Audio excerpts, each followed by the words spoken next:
The movie begins with a creature-like object hurtling towards the ground. It lands in a desert. A hunter and his dog are there. His dog emerges from the forest but is frightened by the sight and runs away. Meanwhile, the hunter hears a strange noise, which prompts him to pick up his gun and prepare to fire. The scene then cuts to the main character, Renee, who is fond of keeping strange pets. We then see Renee burning her pet lizard because it died. She asks her mother to take her to the store so she can buy food for her pets. We see her mother's boyfriend, whom Renee completely ignores. Seeing her boyfriend scold her, Renee becomes angry and scratches his car. In the next scene, she gets ready and goes to school. We see that Renee has no friends and is bullied by everyone. Because of this, she considers animals her best friends. Then, when school is out, her mother comes to pick her up. Renee notices a slight change in her mother's behavior, which leads her to believe she's had a fight with her boyfriend.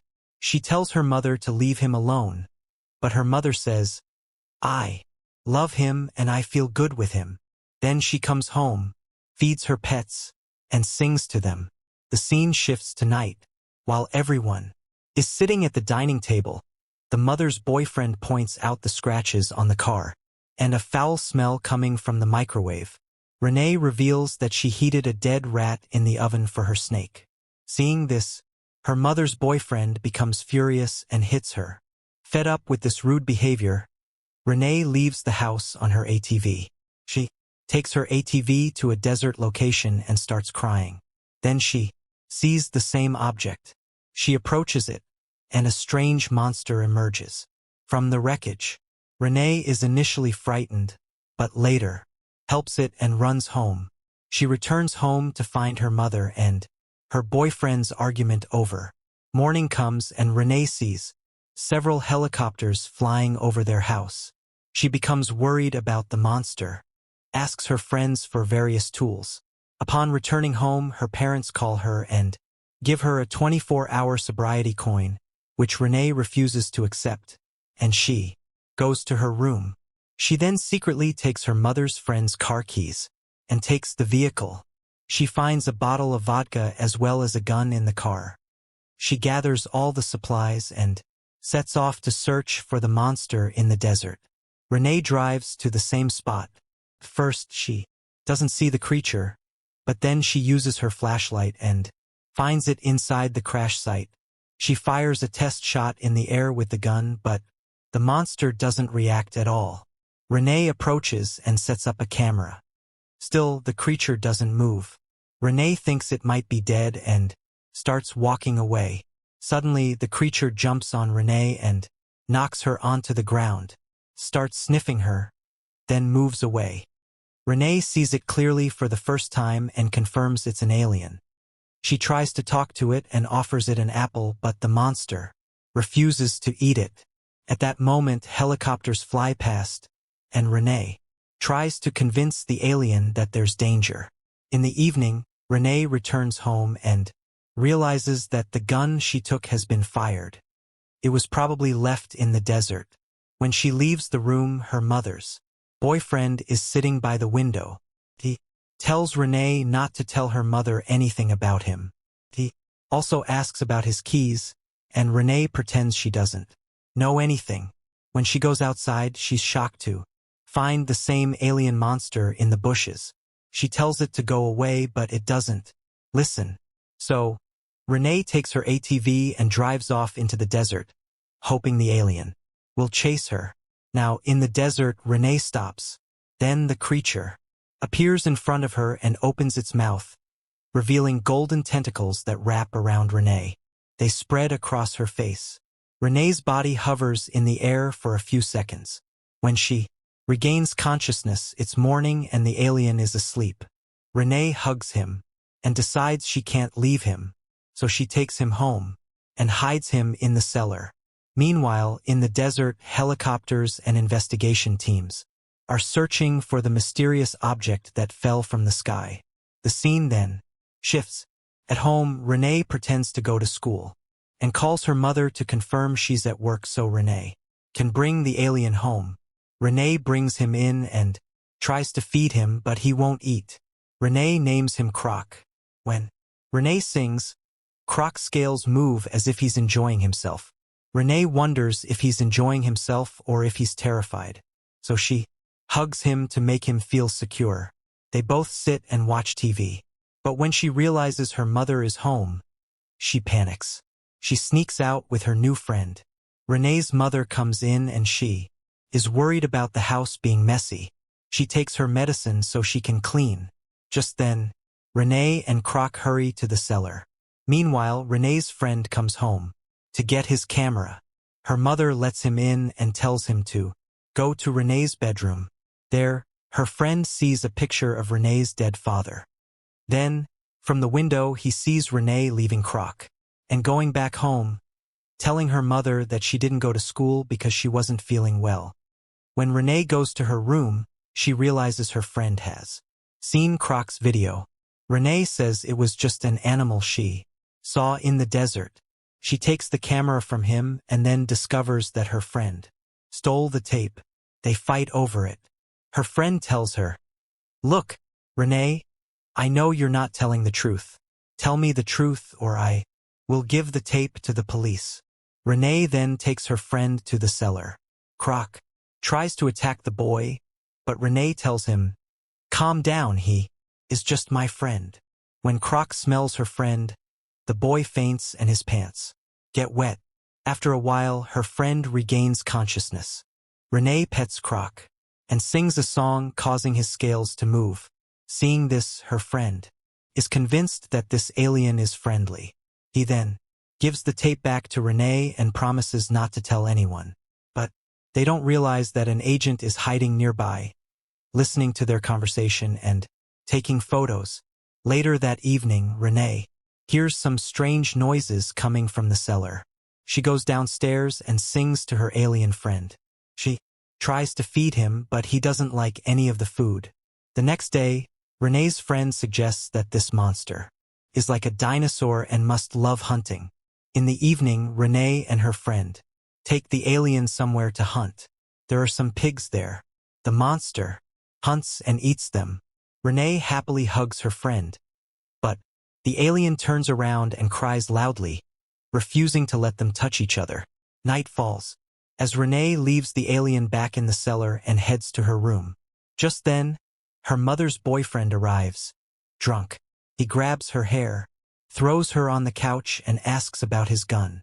Renee tries to lie, but he knows. Renee is forced to admit that the gun is lost.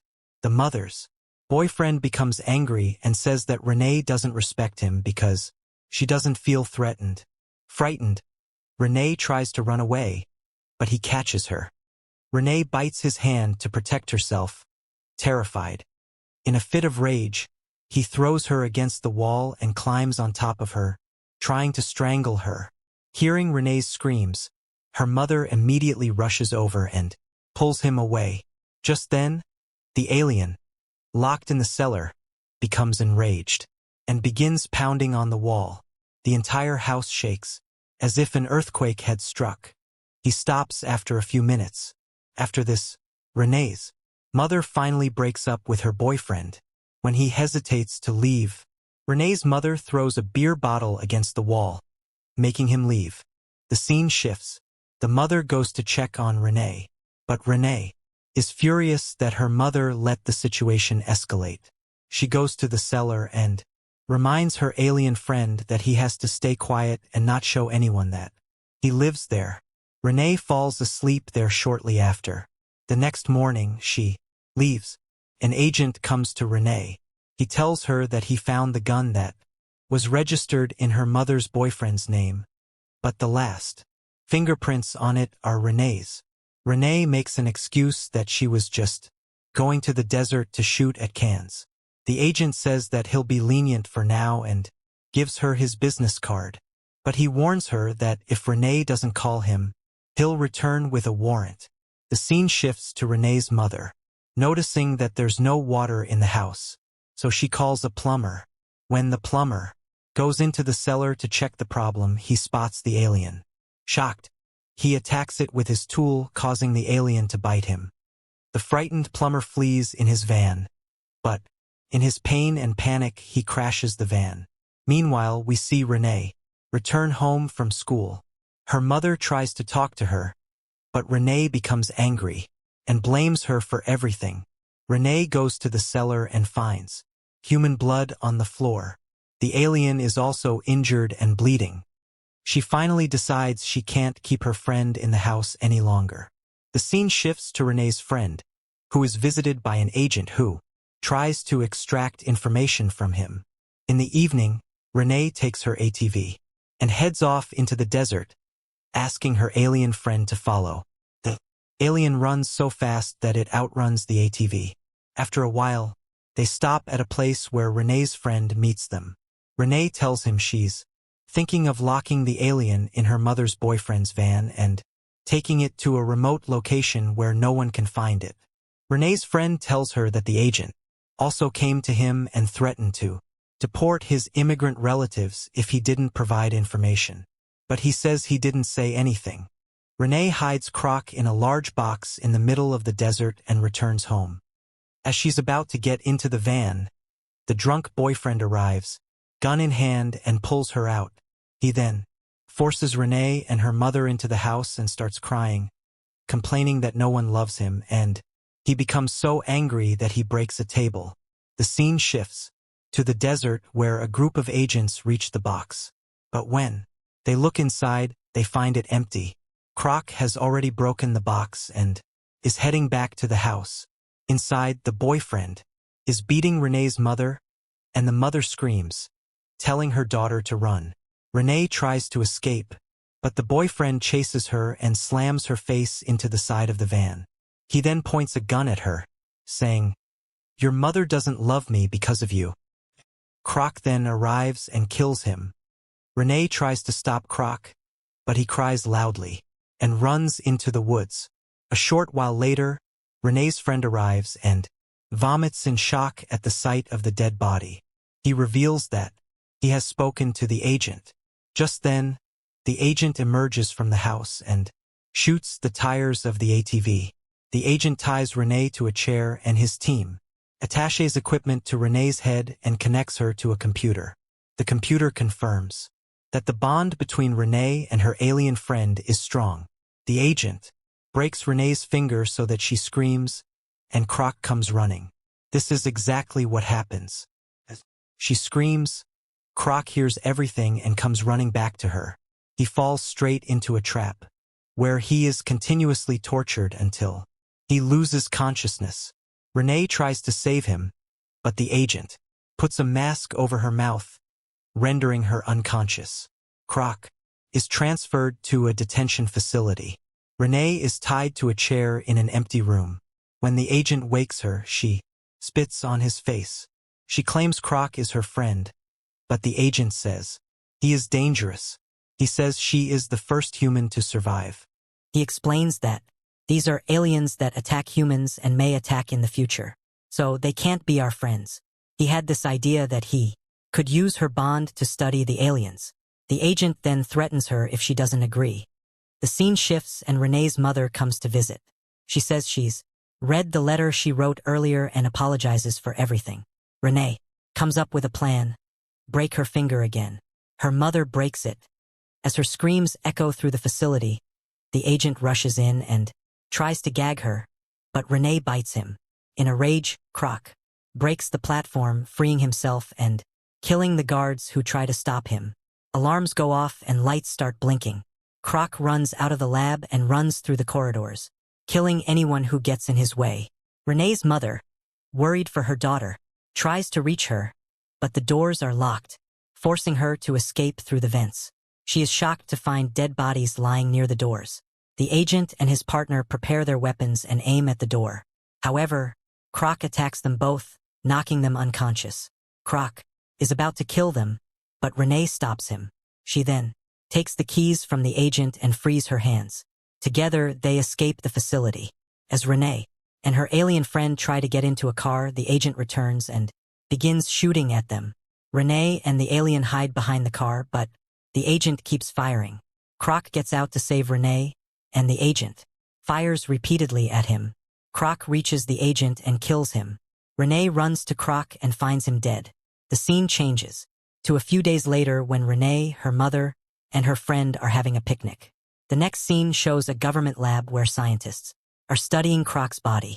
Then we sense movement indicating that he's still alive. The movie ends with this. Thank you for watching.